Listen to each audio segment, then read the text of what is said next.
इनमें से एक अक्षर जे आप पहचानते ही हैं। एक और अक्षर है ये जाल, जाल कहलाता है। ये देखिए दाल की तरह है लेकिन ऊपर एक बिंदी या एक नुक्ता रखा हुआ है। इस अक्षर का नाम है जाल। इन दोनों का उच्चारण हिंदी के जा जैसा होता है, जैसे जहाज में है। लेकिन ये दो अक्षर एक ही साउंड के लिए दो अक्षर क्यों? इसमें ये दोनों अक्षर एक ही साउंड नहीं है, इन दोनों में फर्क है। ये जे जो है ये ऐसे शब्दों में जैसे जमीन, जहाज, इनमें है ये आवाज जे की। और दूसरा ये जो जाल है ये इसकी ये इससे मिलता जुलता साउंड कोई हिंदी में नहीं है। अब हिंदी में ये हुआ, उर्दू पर हिंदी भाषा के असर की वजह से कुछ ये हुआ कि कई मिलते जुलते साउंड्स जिनके लिए अक्षर अलग अलग नहीं थे हिंदी में, वो एक ही अक्षर से लिखे जाने लगे। जैसे जहाज का जो जा है और ज़मीन का जो जा है, ये तो अब हम सभी जानते हैं, हिंदी वाले बोलने लगे। लेकिन ये जाल की जो आवाज़ है ये उर्दू में जो अरबी भाषा से शब्द आए हुए हैं सिर्फ उन्हीं में है ये जाल के साउंड, जाल की आवाज़। अरबी भाषा में जाल की जो आवाज़ है वो जे की तरह नहीं है। ये दोनों अलग अलग साउंड्स हैं। देखिए अरबी भाषा में जो जाल की आवाज़ है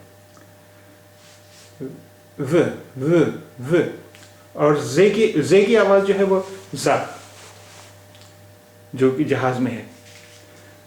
लेकिन हिंदी भाषा के उर्दू पर असर की वजह से उर्दू वाले भी अब ज़्यादातर दोनों को एक ही तरह से प्रोनाउंस करते हैं, दोनों का उच्चारण एक ही तरह से करते हैं। यानी वो जे और जाल के उच्चारण में फ़र्क नहीं कर पाते हैं। लेकिन उर्दू भाषा में जो अरबी भाषा से आए हुए शब्द हैं वो जिस स्पेलिंग के साथ, जिस हिज्जे के साथ अरबी में लिखे जाते थे, उसी हिज्जे के साथ, उसी स्पेलिंग के साथ वो उर्दू में भी लिखे जाते हैं। अब देखिए जाल का जो साउंड है, जाल का जो साउंड है, इसके बारे में हम विस्तार से आगे किसी पाठ में जिक्र करेंगे। अब उर्दू वाले चूंकि दोनों को जा की तरह ही बोलते हैं, दोनों को जे की तरह ही बोलते हैं, इसलिए हम अभी जाल के साउंड पर विस्तार से नहीं जा रहे हैं। आइए देखते हैं। अब एक शब्द है अजान, अजान। अब यहाँ हमने जाल को भी जा की तरह ही प्रोनाउंस किया है, लेकिन अरबी में इसका उच्चारण होता है अजान, अजान। देखिए अजान, अजान और अजान, अजान। ये जाल का जो साउंड है ये जीभ को ऊपर और नीचे दोनों दांतों के बीच में लाते हुए, तब अगर हम जा की आवाज़ निकालेंगे तो वो जो आवाज़ होगी वो जाल की आवाज़ होगी, अजान, अजान। लेकिन इसके लिए अभी आपको परेशान होने की ज़रूरत इस वजह से नहीं है कि ज़्यादातर लोग, बल्कि कह लीजिए 90% लोग उर्दू वाले जे और जाल का फ़र्क उन्हें पता नहीं है। वो सबको जे की तरह ही प्रोनाउंस करते हैं। अब जाल का प्रोनाउंसिएशन जानना क्यों ज़रूरी है, इस पर हम आगे बात करेंगे। उसकी वजह है कि हम में से ज़्यादातर लोग अंग्रेज़ी जानते हैं, काफ़ी लोग अंग्रेज़ी पढ़ते हैं। अंग्रेज़ी में ये जो अरबी का, ये उर्दू का जो जाल है, इसका प्रोनाउंसिएशन है। तो इसका प्रोनाउंसिएशन अगर हम सीख लेंगे तो हमें हमारा अंग्रेज़ी का प्रोनाउंसिएशन भी सुधरेगा। इस पर हम आगे किसी पार्ट में बात करेंगे।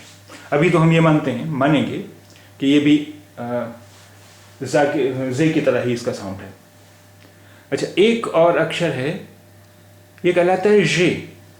जे, ये देखिए जे की तरह है, लेकिन जे पर एक नुक्ता होता है, एक बिंदी होती है, इस पर 3 नुक्ते हैं, यानी 3 बिंदियां हैं इस पर। इस अक्षर का नाम है जे। जे, इससे मिलती जुलती आवाज को दिखाने के लिए हिंदी में कोई अक्षर नहीं है, इसलिए हालांकि उर्दू वाले भी बहुत से ऐसे हैं कि जो इसका भी उच्चारण जे की तरह ही करते हैं, लेकिन ये लगभग 50% यानी 50% उर्दू वाले ऐसे होंगे जो इसका प्रोनाउंसिएशन जा की तरह ही करेंगे, लेकिन 50% ऐसे ज़रूर हैं जो इसका उच्चारण ज की तरह ही करेंगे, ज की तरह करेंगे।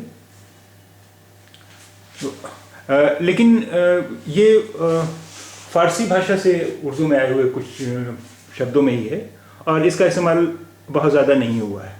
फारसी में भी इसका इस्तेमाल बहुत ज़्यादा नहीं है, बहुत थोड़े से शब्द हैं जिसमें जे की आवाज़ है। अच्छा देखिए, अभी तक हमने उर्दू के जो भी शब्द सीखे उनमें हम सारे अक्षर अलग अलग लिखते थे, जबकि उर्दू में अक्षर जो हैं एक दूसरे से मिला के लिखे जाते हैं, एक दूसरे में जोड़ दिए जाते हैं। जब ये अक्षर एक दूसरे में जुड़ते हैं तो उनकी शक्ल जो है कुछ बदल जाती है, कुछ की थोड़ी सी बदलती है, कुछ अक्षरों की बहुत बदलती है, कुछ अक्षरों की इतनी बदल जाती है कि वो बिल्कुल अक्षर की शक्ल कुछ और होती है, और जब वो शब्द में जुड़ता है तो उसकी अक्षर उसकी शेप उसका आकार बिल्कुल बदल जाता है। अभी तक हमने जो शब्द लिखे वो उसमें सारे अक्षर अलग अलग होते थे। उसका कारण ये है कि उर्दू के कुछ अक्षर ऐसे हैं कि उनके बाद कोई भी अक्षर उससे जोड़ा नहीं जाता है। ये अक्षर कौन कौन से हैं? एक तो अलिफ, दाल, डाल, जाल, रे, रे, जे और जे और वाव।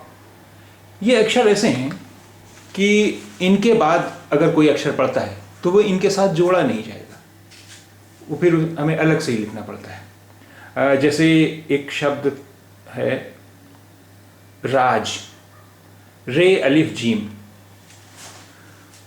अब देखिए, अभी आपको बताया है कि रे ऐसा अक्षर है कि इसके बाद आने वाला कोई भी अक्षर इससे जुड़ता नहीं है, तो इसके बाद अलिफ है इसलिए अलिफ अलग लिखा गया है। अलिफ भी ऐसा अक्षर है कि इसके बाद आने वाला कोई अक्षर उससे जोड़ा नहीं जाएगा, उसमें मिलाया नहीं, जोड़ा नहीं जाएगा, इसलिए जीम अलग लिखा हुआ है। जीम के से पहले भी अक्षर जुड़ते हैं, जीम के बाद भी अक्षर जुड़ते हैं, लेकिन यहाँ चूंकि ये अलिफ के बाद पड़ रहा है और इसके बाद कोई अक्षर नहीं है, इसलिए जीम भी अलग ही लिखा गया है। राज, मान लीजिए रे अलिफ जीम, यही 3 अक्षर, इनसे कोई शब्द ऐसा हो जिसमें इनका क्रम बदला हुआ हो। हम उदाहरण के लिए लेते हैं एक शब्द जार। जार में जो अक्षर हैं जीम अलिफ रे, यानी ये वही अक्षर हैं जो राज में है, रे अलिफ जीम। जार में बस इनका क्रम बदला हुआ है, जीम अलिफ रे। अब जीम के बाद अलिफ पड़ रहा है, जीम के बाद अलिफ पड़ रहा है तो जीम और अलिफ आपस में जुड़ जाएंगे। अब अलिफ के बाद रे पड़ रहा है, आपको बता चुका हूं कि अलिफ के बाद कोई भी अक्षर उससे जोड़ा नहीं जाता है, तो रे जो है वो अलग ही लिखा जाएगा। तो इसे जब हम लिखेंगे जार, तो जीम और अलिफ एक में जोड़ेंगे और फिर रे अलग लिखेंगे। देखिए उसकी शेप क्या हो जाएगी, ये है जार, जीम अलिफ। देखिए कितनी बदल गई शक्ल जीम की, जीम अलिफ रे, जार, जीम अलिफ जा और रे जार, जार। एक प्रिंट में लिखा हुआ है, दूसरा हैंड राइटिंग में लिखा हुआ है जार। आइए अब देखते हैं, पहले हम ये देखें कि शब्दों के साथ, अक्षरों के साथ जब अलिफ मिल जाता है, अलिफ जोड़ा जाता है तो क्या शक्ल होती है। बे के साथ जब अलिफ जोड़ा जाएगा आपको बतला चुका हूं कि आ की मात्रा के लिए, किसी अक्षर में आ की मात्रा के लिए हम उसके साथ अलिफ जोड़ देते हैं। तो बे के साथ अलिफ जब हमने जोड़ा तो इसकी आवाज़ क्या बनी? बा। बा, बा में आ की मात्रा बा। अब ये देखिए, बे जब अलिफ के साथ जुड़ेगा तो इसका रूप छोटा हो जाता है, बे का रूप छोटा हो जाता है और थोड़ा सा गोलाकार हो जाता है। ये देखिए, बा, बा, बे अलिफ बा। ये बे का रूप जो है छोटा भी हो गया है और ये गोलाकार भी हो गया है। ये इतना हो गया बा, ये इतना बे हो गया और ये है अलिफ। अलिफ तो आप पहचान ही सकते हैं, बिल्कुल जैसी सीधी शक्ल होती है वो सीधा सा होता है, बा। ये हैंड राइटिंग में लिखा हुआ है, बा, बे अलिफ बा, बा। अब जिस तरह ये जोड़ा गया है बे के साथ अलिफ, अब बे की शक्ल से मिलते जुलते जितने भी अक्षर हैं वो सब इसी तरह जोड़े जाएंगे, जैसे बे, पे, ते, टे, ये इसी तरह जोड़े जाएंगे। ये देखते हैं हम, पे अलिफ पा। पे और अलिफ जब जुड़ेगा तो इसकी आवाज हो जाएगी पा। पा में आ की मात्रा पा। अब जिस तरह बे के आकार छोटा हो गया था और बे थोड़ा सा गोलाकार सा हो गया था, बिल्कुल उसी तरह पे का आकार भी हो जाएगा। ये देखिए, पे अलिफ पा, पे अलिफ पा। अब अगला अक्षर है ते। ते के साथ जब अलिफ जोड़ा जाएगा तो इसकी भी शक्ल वैसे ही हो जाएगी, छोटा हो जाएगा और थोड़ा सा गोलाकार हो जाएगा। ते अलिफ ता, ते अलिफ ता। ये ते अलिफ ता, ते अलिफ ता। आइए अब कुछ शब्द पढ़ते हैं। बे अलिफ बा, बे अलिफ बा, ये हो गया बाबा, बाबा। पे अलिफ पा, पे अलिफ पा, पापा, बाबा, पापा। अलिफ मद आ, ते अलिफ ता, आता, आता। बे अलिफ बा, रे अलिफ रा और ते, बारात। अब देखिए, बे के बाद अलिफ है इसलिए अलिफ उसके साथ जुड़ गया है। अब अलिफ के बाद उससे कोई अक्षर जोड़ा नहीं जाता। अब उसके बाद अलिफ के बाद रे पड़ रहा है इसलिए रे अलग लिखा गया है। रे के बाद भी कोई अक्षर उससे नहीं जोड़ा जाता है इसलिए रे के बाद अलिफ पड़ रहा है इसलिए अलिफ लिखा गया है। अब अलिफ के बाद भी कोई अक्षर उससे नहीं जोड़ा जाता है इसलिए अलिफ के बाद ते पड़ रहा है इसलिए ते अलग लिखा गया है। बारात, बारात। इसमें सिर्फ बे और अलिफ ही जोड़े गए हैं। बाकी अक्षर ऐसे हैं कि उनके बाद कोई अक्षर पड़ता है तो वो उसके साथ जोड़ा नहीं जाता है। बारात, बार बार। बे अलिफ बा, रे बार, बे अलिफ बा, रे बार, बार बार। अब देखिए, यहां भी अलिफ के बाद रे पड़ रहा है इसलिए रे नहीं जोड़ा गया है। बार बार। तार, ते अलिफ ता और रे, तार, ते अलिफ ता, रे, तार। अलिफ के बाद कोई अक्षर से जोड़ा नहीं जाता इसलिए रे अलग लिखा गया है, तार। बाब, बे अलिफ बा और बे, बाब। अलिफ के बाद कोई अक्षर जोड़ा नहीं जाता इसलिए बे अलग लिखा गया है, बाब। बाब माने दरवाज़ा या चैप्टर, किताब का चैप्टर, अध्याय, दोनों माने होते हैं। बाब माने अध्याय, चैप्टर या दरवाज़ा, बाब। अब आइए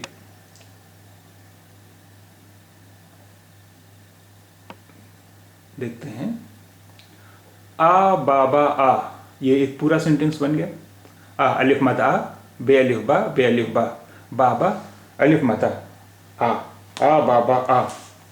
और आ बाबा आ के बाद ये जो चिन्ह है ये फुल स्टॉप या पूर्ण विराम का चिन्ह है, पूर्ण विराम का निशान है। आ बाबा आ, ये तो हो गया प्रिंट में। और हैंड राइटिंग में अगर लिखेंगे हम तो कैसा दिखेगा? ये है आ बाबा आ, आ बाबा आ। अब देखिए, एक अक्षर है ये टे।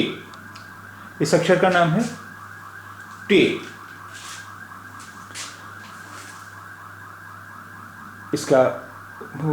इसकी आवाज़ हिंदी के टा जैसी होती है।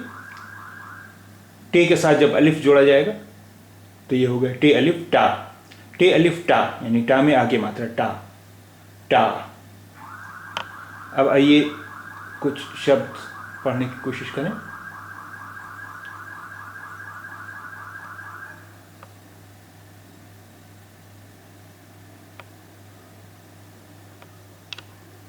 टे अलिफ टा और टे, टाट, टाट। टे अलिफ टा, टे अलिफ टा, टाटा, टाटा। अलिफ मद आ, टे अलिफ टा, आटा, आटा। बे अलिफ बा, टे अलिफ टा, बाटा, बाटा। अब ये देखिए एक अक्षर है से, से। इसका उच्चारण हिंदी के सा जैसा तो नहीं है, क्योंकि हिंदी के सा जैसा जो उच्चारण है जिस अक्षर का वो है सीन। सीन का उच्चारण तो बिल्कुल हिंदी के सा जैसा है, लेकिन से का उच्चारण हिंदी के सा जैसा नहीं, वो अलग है। ये भी अरबी भाषा का अक्षर है, अरबी भाषा के शब्दों में इस्तेमाल हुआ है। उर्दू भाषा में जब हम ये वो शब्द लिखते हैं जिनमें से है, तो वही स्पेलिंग हम इस्तेमाल करते हैं जो हम अरबी में स्पेलिंग इस्तेमाल करते हैं। इसके बारे में भी हम विस्तार से चर्चा करेंगे कि ये सीन से कैसे अलग है। लेकिन अभी ये समझ लें कि लगभग 90% उर्दू वाले उर्दू पर हिंदी के असर की वजह से इसे दोनों को ही सा की तरह ही प्रोनाउंस करते हैं, सीन की तरह ही इसका भी उच्चारण करते हैं, जबकि दोनों के साउंड्स अलग हैं। लेकिन मुश्किल से 10% उर्दू वाले ऐसे होंगे जिनके अरबी की बैकग्राउंड है, जिन्होंने अरबी भाषा भी सीखी है, वही इसका सही उच्चारण कर पाएंगे। लेकिन इसका भी सही उच्चारण हमें इसलिए जानना चाहिए कि ये आवाज़, इसकी जो से की आवाज़ है, ये भी कुछ अंग्रेज़ी के शब्दों में है। इससे हमारा अंग्रेज़ी का उच्चारण भी सुधरेगा। इस पर हम आगे किसी पाठ में बात करेंगे। अभी हमें सिर्फ इतने से काम रखना चाहिए कि उर्दू वाले ज़्यादातर सीन और से को एक ही तरह से उच्चारण करते हैं। अब से के साथ जब अलिफ मिलाया जाएगा, से अलिफ, तो ये हुआ सा। अब देखिए जिस तरह बे पे ते टे को हम जोड़ते थे, वो उनका आकार छोटा हो जाता था, थोड़ा गोलाकार हो जाता था, तो बिल्कुल उसी तरह इसके साथ भी होता है, से के साथ भी। से अलिफ सा, देखिए से अलिफ सा, से अलिफ सा। अब ये शब्द है आसार, आसार। अलिफ मद आ, से अलिफ सा और रे, सार, आसार। आसार माने लक्षण, सिम्टम्स, आसार।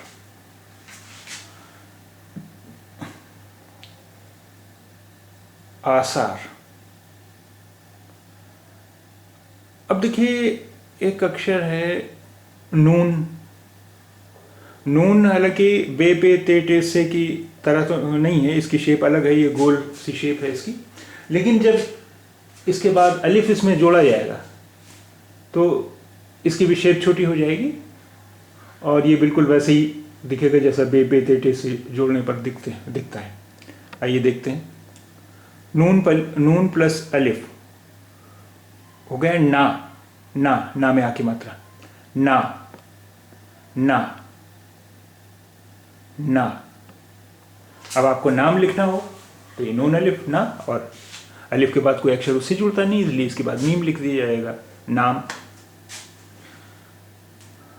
आपको नार लिखना है तो नून अलिफ और रे अलग से लिखा जाएगा क्योंकि अलिफ के बाद कोई अक्षर उससे मिलता नहीं, नार। अब आपको नारी लिखना हो तो नून अलिफ, रे और छोटी ये नारी, दोनों अलग अलग लिखे जाएंगे क्योंकि अलिफ के बाद कोई अक्षर उससे नहीं जुड़ता, इसलिए रे अलग से लिखा जाएगा। अब रे के बाद कोई अक्षर उससे नहीं जुड़ता, इसलिए छोटी ए अलग से लिखा जाएगा। तो नारी अगर हमें लिखना है तो नून अलिफ, फिर रे अलग से लिखेंगे, फिर छोटी ए अलग से लिखेंगे, ये दोनों मिलाए नहीं जाएंगे आपस में, नारी हो जाएगा। नाना, नून अलिफ ना, नून अलिफ ना, नाना। नादान, नू अलिफ ना, दा में आ की मात्रा दा और नून, नादान, नादान। देखिए शायरी में कभी कभी नादान का थोड़ा संक्षिप्त रूप नादां भी बोलते हैं, नादां। अब अगर हमें नादां लिखना होता तो कैसे लिखते? अगर हमें नादां हिंदी में लिखना होता तो नादान का जो आखिरी ना है ये नहीं रहता, और दा और आ की मात्रा के ऊपर एक बिंदी होती, नादां इसी तरह तो लिखते। लेकिन उर्दू में नादां लिखने के लिए नून की जो बिंदी है, ये बिंदी हम नहीं लिखते, तो ये हो जाता है नादान। और ये जो नून बगैर बिंदी का जो होता है उसे हम कहते हैं नून गुन्ना, नून गुन्ना। अब देखिए ये है आना, अलिफ मद आ, नून अलिफ ना, आना, आना।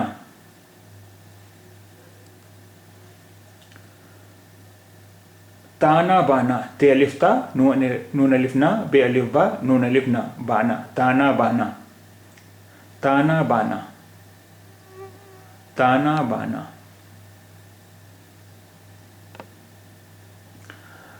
ये छोटी ये है और बड़ी ये, छोटी ये और बड़ी ये, इन दोनों की शेप भी अलग, बे पे टे से अलग है। लेकिन ये अक्षर भी जब इनके बाद अलिफ इसमें जोड़ा जाएगा तो शेप इनका आकार भी कुछ वैसे ही हो जाता है, और ये शेप जो इनकी है ये बिल्कुल गायब हो जाती है। इन अक्षरों को किसी शब्द में अगर पहचानना हो, किसी से जुड़े हुए हैं, तो इन अक्षरों की पहचान सिर्फ यही है कि नीचे दो बिंदियां होती हैं, सिर्फ उन दो बिंदियों से आप पहचान सकते हैं, वरना इनकी ये शक्ल आपको बिल्कुल कहीं नहीं मिलेगी। आइए देखते हैं कैसे बदलती है इनकी शेप। ये अलिफ या में आ की मात्रा या, ये अलिफ या ये हो जाएगी शेप। यहाँ हम नीचे दो बिंदियां देख रहे हैं, सिर्फ इसी से पहचान सकते हैं कि ये है, वरना शक्ल तो इसकी बिल्कुल बदल चुकी है। देखिए शक्ल ये थी ये, और ये देखिए यहाँ पर हो गई ये, सिर्फ दो बिंदियां, या, ये अलिफ या। बड़ी ए को भी जब हम अलिफ के साथ मिलाते हैं तो उसकी शक्ल भी बिल्कुल यही हो जाती है, ये अलिफ या, बड़ी ए अलिफ या। अब किसी शब्द में छोटी ये है या बड़ी ये है, जब इनकी शक्ल दोनों एक ही जैसी हो जाती तो इनमें फ़र्क कैसे करेंगे ये हम आगे बात करेंगे। या अब आइए एक सेंटेंस बनाते हैं।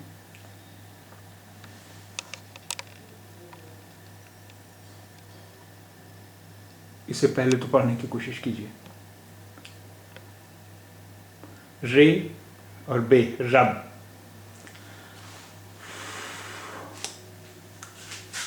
ये अलिफ या, देखिए यहां पर एक अक्षर छूट गया है, दाल। ये अलिफ या और दाल, याद। अलिफ मद आ, ये अलिफ या, आया, फिर फुल स्टॉप। अब पूरा सेंटेंस क्या हुआ? रब याद आया, रब याद आया। अब देखिए एक अक्षर हे,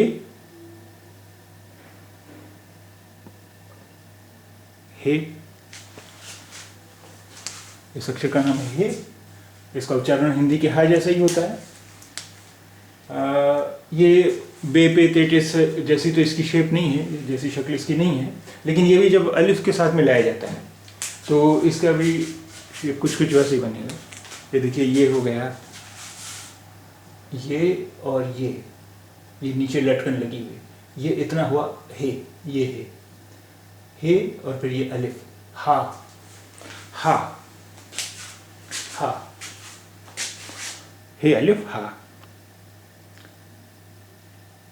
हे अलिफ लाम हाल, हे अलिफ लाम हाल। ये जो हाल चाल है शब्द, वो उसकी स्पेलिंग ये नहीं है, उसकी स्पेलिंग दूसरी है, वो बाद में आगे आएगा। ये हाल बड़ा कमरा, उससे मतलब है हाल। हार, हे अलिफ हा रे हार। हाट, हे अलिफ हा टे हाट। हारना, हे अलिफ हा रे हार, नून अलिफ ना हारना। ये हैंड राइटिंग में लिखा हुआ हाल और हार। अब ये देखते हैं, ये नून, और ये नून में बिंदी नहीं रखी तो ये नून गुन्ना कहलाएगा। नून और नून गुन्ना। हाँ, हे अलिफ हा और नून गुन्ना हाँ, हे अलिफ हा और नून गुन्ना हान, हाँ। अगर हम यहाँ पर बिंदी रख देंगे तो ये नून हो जाएगा, नून गुन्ना नहीं रहेगा। और जब ये नून हो गया, अगर हमने यहाँ बिंदी रख दी तो ये नून हो जाएगा, और फिर इसका उच्चारण होगा हान, हान। लेकिन बिंदी नहीं, इसलिए इसका उच्चारण है हाँ। अगर यहाँ बिंदी होती, नुक्ता होता, तो इसका उच्चारण होता हान। वाव, वाव, हे अलिफ हा और नून गुन्ना, वहाँ, वहाँ, वाव, हे अलिफ हा और नून गुन्ना, हाँ, वहाँ। अगर यहाँ भी बिंदी होती, नून गुन्ना में बिंदी होती, तो ये नून हो जाता, और फिर इसका उच्चारण होता वहान, वहान होता फिर उच्चारण। अब ये चूंकि नून गुन्ना है, इसलिए वहाँ, वहाँ। बायां, बे अलिफ बा, ये अलिफ या और नून गुन्ना, बायां। अब देखिए, यहाँ भी अगर नून गुन्ना में बिंदी होती तो ये नून गुन्ना नहीं रहता, फिर ये नून हो जाता, और जब ये नून हो जाता तो इस शब्द का उच्चारण होता बायान, बायान हो जाता फिर इसका उच्चारण। लेकिन अभी ये है बायां, क्योंकि यहाँ नून गुन्ना इस्तेमाल हुआ है, बायां। आइए अब हम एक सेंटेंस देखते हैं। सेंटेंस,